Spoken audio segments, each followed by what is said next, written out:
దేవుని నామమునకు మహిమ కలుగును గాక. ఈ వాక్యం వినుచున్న బిడ్డలందరినీ దేవుడు ఉచితంగా దీవించి ఆశీర్వదించును గాక. ఈ ఛానల్ని మీరు సబ్స్క్రైబ్ చేసుకోకపోతే ప్లీజ్ దయచేసి సబ్స్క్రైబ్ చేసుకోనండి. యెషయా గ్రంథము 6వ అధ్యాయం నుండి చదువుకుందామండి. రాజైన ఉజ్జియా మృతి నొందిన సంవత్సరమున అత్యున్నతమైన సింహాసనమందు ప్రభువు ఆసీనుడై ఉండగా నేను చూచితిని. ఆయన చొక్కాయి అంచులు దేవాలయమును నిండుకొనెను. ఆయనకు పైగా శరాపులు నిలిచి ఉండిరి. ఒక్కొక్కరికి 6 రెక్కలుండెను. ప్రతివాడు 2 రెక్కలతో తన ముఖమును, 2తో తన కాళ్లను కప్పుకొనుచు 2తో ఎగురుచుండెను. వారు సైన్యములకు అధిపతియగు యెహోవా పరిశుద్ధుడు, పరిశుద్ధుడు, పరిశుద్ధుడు, సర్వలోకము ఆయన మహిమతో నిండి ఉన్నది అని గొప్ప స్వరముతో గాన ప్రతిగానములు చేయుచుండిరి. వారి కంఠస్వరము వలన గడప కొమ్ముల పునాదులు కదులుచు మందిరము ధూమము చేత నిండగా నేను అయ్యో, నేను అపవిత్రమైన పెదవులు గలవాడును, అపవిత్రమైన పెదవులు గల జనుల మధ్యను నివసించువాడును, నేను నశించి తిని, రాజును సైన్యములకు అధిపతియునగు యెహోవాను నేను కన్నులారా చూచితిననుకొంటిని. అప్పుడు ఆ శరాపులలో నొకడు తాను బలిపీఠం మీద నుండి కారుతో తీసిన నిప్పును చేత పట్టుకుని నా యొద్దకు ఎగిరి వచ్చి నా నోటికి దాని తగిలించి, ఇది నీ పెదవులకు తగిలెను గనుక నీ పాపమునకు ప్రాయశ్చిత్తమాయెను, నీ దోషము తొలగిపోయెను అనెను. అప్పుడు నేను ఎవని పంపెదను? మా నిమిత్తము ఎవడు పోవునని ప్రభువు సెలవీయగా వింటిని. అంతటి నేను చిత్తగించుము, నేనున్నాను, నన్ను పంపుమనగా ఆయన, నీవు పోయి ఈ జనులతో ఇట్లనుము, మీరు సత్యము వినుచుందురు గాని గ్రహింపకుందురు, నిత్యము చూచుచుందురు గాని తెలుసుకొనకుందురు. వారు కన్నులతో చూసి, చెవులతో విని, హృదయంతో గ్రహించి మనసు మార్చుకుని స్వస్థత పొందకపోవునట్లు ఈ జనుల హృదయము క్రొవ్వు చేసి వారి చెవులు మందపరిచి వారి కన్నులు మూయించుమని చెప్పెను. ప్రభువా, ఎన్నాళ్ళు వరకని నేను అడుగగా ఆయన, నివాసులు లేక పట్టణములు, మనుషులు లేక ఇండ్లును పాడగు వరకును, దేశము బొత్తిగా బీడగు వరకును యెహోవా మనుషులను దూరముగా తీసుకుని పోయినందున దేశములో నిర్జనమైన స్థలములు విస్తారమగు వరకును అలాగున జరుగును. దానిలో 10వ భాగము మాత్రము ఇవ్వబడినను ఆదియును నాశనమగును. సింధూర మస్తకి వృక్షములు నరకబడిన తరువాత అది మిగిలియుండు మొద్దు వలె నుండును. అట్టి మొద్దు నుండి పరిశుద్ధమైన చిగురు పుట్టును. 7వ అధ్యాయం చదువుకుందామండి. యూదారాజైన ఉజ్జియా మనవడును యోతాము కుమారుడైన అహాజు దినములలో సిరియా రాజైన రెజీనును ఇశ్రాయేలు రాజును రెమల్యా కుమారుడునైన పెకాహును యుద్ధము చేయవలనని యెరూషలేము మీదకి వచ్చిరి గాని అది వారి వలన కాకపోయినప్పుడు సిరియనుల ఎఫ్రాయిమీలను తోడు చేసుకునిరని దావీదు వంశస్థులకు తెలుపబడగా, గాలికి అడవి చెట్లు కదిలినట్లు వారి హృదయమును వారి జనులు హృదయమును కదిలినప్పుడు యెహోవా యెషయాతో ఇలాగూ సెలవిచ్చెను, అహజును ఎదుర్కొనుటకు నీవును నీ కుమారుడైన శర్యాషీబును సాకిరేవి మార్గమున పైకోనటి కాలువ కడకు పోయి అతనితో ఇలాగు చెప్పుము, భద్రము సుమి, నిమ్మలించుము. పొగరాజుచున్న ఈ 2 కొరకంచు కొనలకు అనగా రెజీనును సిరియనులు రెమల్యా కుమారుడును అను వారి కోపాగ్నికి జడియకుము. నీ గుండె అవియనీయకుము. సిరియాయు ఎఫ్రాయిమును రెమల్యా కుమారుడును నీ కీడు చేయవలెనని ఆలోచించుచు మనము యూదా దేశము మీదకు పోయి దాని జనులను భయపెట్టి దాని ప్రాకారములను పడగొట్టి టాబాయేలను వాని కుమారుని దానికి రాజుగా నియమించెదము రండని చెప్పుకొనిరి. అయితే ప్రభువైన యెహోవా ఎలాగూ సెలవిచ్చుచున్నాడు, ఆ మాట నిలువదు, జరగదు.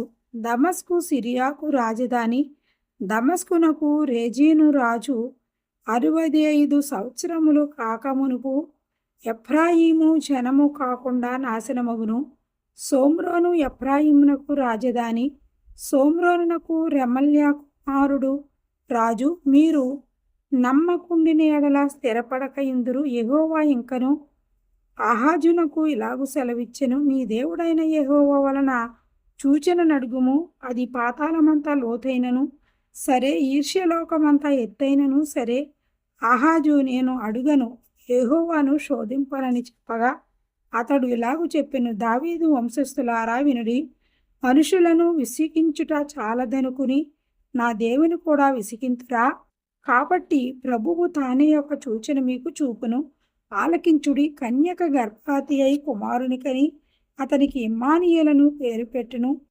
కీడుని విసర్జించుటకును మేలును కోరుకునుటకు అతనికి తెలివి వచ్చినప్పుడు అతడు పెరుగు తేనెను తినును. కీడును విసర్జించుటకును మేలును కోరుకొనుటకును ఆ బాలునికి తెలివి రాకమునుపు నిన్ను భయపెట్టు. ఆ ఇద్దరు రాజుల దేశము పాడు చేయబడును.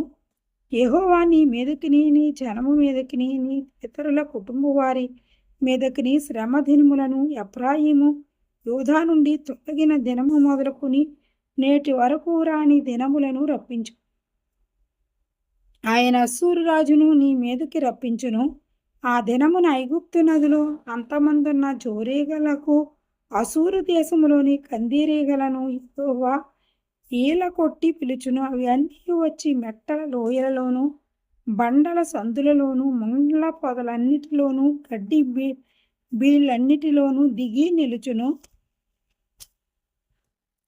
ఆ దినమున యెహోవా నది ఎఫ్రాటీసు అద్దరి నుండి కూలికి వచ్చు మంగళ కత్తి చేతను, అనగా అస్సూరు రాజు చేతను తల వెంట్రుకలు కాళ్ళ వెంట్రుకలను క్షౌరము చేయించును.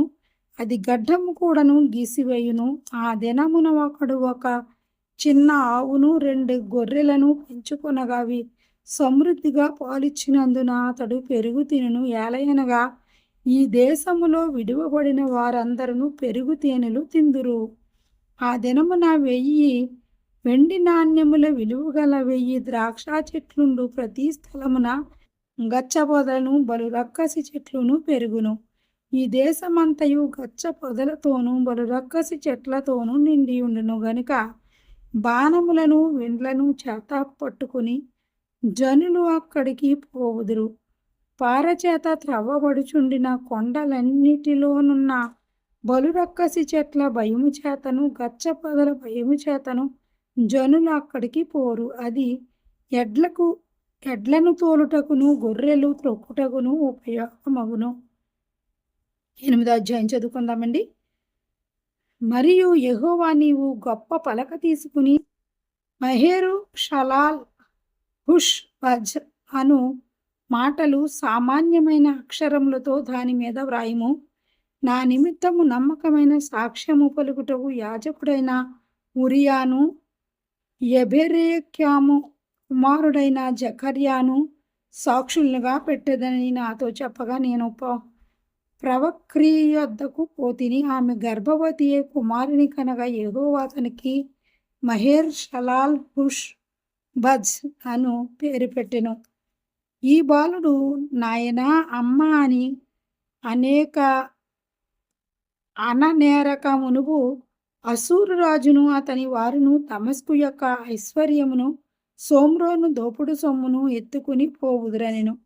మరియు యెహోవా ఇంకను నాతో ఇలాగు సెలవిచ్చెను, ఈ జనము మెల్లగా పారు షిలోహు నీళ్లు వత్తని చెప్పి రెజీనీను బట్టియు రెమల్యా కుమారుని బట్టియు సంతోషించుచున్నారు. కాగా ప్రభువు బలమైన ఎఫ్రాటీసు నది విస్తార జలములను, అనగా అస్సూరు రాజును అతని దండులంతటినీ వారి మీదకి రప్పించును.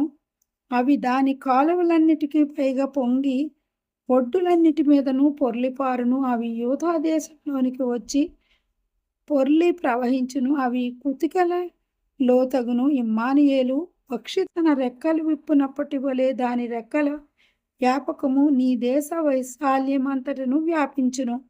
జనులారా రేగుడి, మీరు ఓడిపోవుదురు. దూర దేశస్థులారా మీరందరూ ఆలకించుడి. మీరు నడుము కట్టుకొనినను ఓడిపోవుదురు. ఆలోచన చేసి కొనినను అది వ్యర్థమగును, మాట పలికినను అది నిలవదు. దేవుడు మాతోనున్నాడు, ఈ జనుల మార్గమున నడవకూడదని యెహోవా బహు బలముగా నాతో చెప్పియున్నాడు. నన్ను గద్దించి ఈ మాట సెలవిచ్చెను. ఈ ప్రజలు బందుకట్టు అని చెప్పునదంతయు బందుకట్టు అనుకొనకుడి. వారు భయపడుదానికి భయపడకుడి, దాని వలన దిగులు పడకుడి. సైన్యములకు అధిపతియగు యెహోవాయే పరిశుద్ధుడనుకొనుడి. మీరు భయపడవలసిన ఉన్నాడు ఆయన కోసరమే దిగులు పడవలెను. అప్పుడు ఆయన మీకు పరిశుద్ధ స్థలముగా నుండును. అయితే ఆయన ఇశ్రాయేలు యొక్క 2 కుటుంబములకు తగులు రాయిగాను అభ్యంతరము కలిగించు బండగాను ఉండును. యెరూషలేము నివాసులకు బోనుగాను చిక్కువలగాను ఉండును. అనేకులు వాటికి తగిలి త్రొట్టిల్లుచు పడి కాళ్ళు చేతులు విరిగి చిక్కబడి పట్టబడుదురు.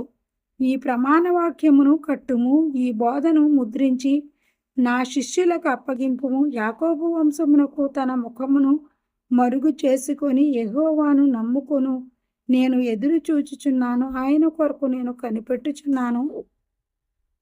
ఇదిగో నేనును యెహోవా నీకిచ్చిన పిల్లలను, సీయోను కొండ మీద నివసించు సైన్యములకు అధిపతియగు యెహోవా వలన సూచనలుగాను మహత్కార్యములుగాను ఇశ్రాయేలీల మధ్య ఉన్నాము. వారు మిమ్మును చూసి కర్ణపిశాసి గల వారి యొద్దకును కిచకిచలాడి గొనుకు మంత్రజ్ఞుల యొద్దకును వెళ్ళి విచారించుడని చెప్పినప్పుడు జనులు తమ దేవుని యొద్దనే విచారింపవద్దా? సజీవుల పక్షంగా చచ్చిన వారి యొద్దకు వెళ్ళదగున? ధర్మశాస్త్రమును ప్రమాణ వాక్యమును విచారించుడి. ఈ వాక్య ప్రకారము వారు బోధించిన ఎడల వారికి అరుణోదయము కలుగదు. అట్టివారు ఇబ్బంది పడుచు ఆకలిగొని దేశ సంచారము చేయుదురు. ఆకలిగొనుచు వారు కోపపడి తమ రాజు పేరను తమ దేవుని పేరను శాపములు పలుకుచు మీద చూతురు. భూమి తట్టు తేరి చూడగా బాధలను అంధకారమును దుస్సహయమైన వేదనయు కలుగును. వారు గాఢాంధకారములోనికి తోలివేయబడెదరు. దేవుడి వాక్యమును దీవించుగాక. ఆమేన్.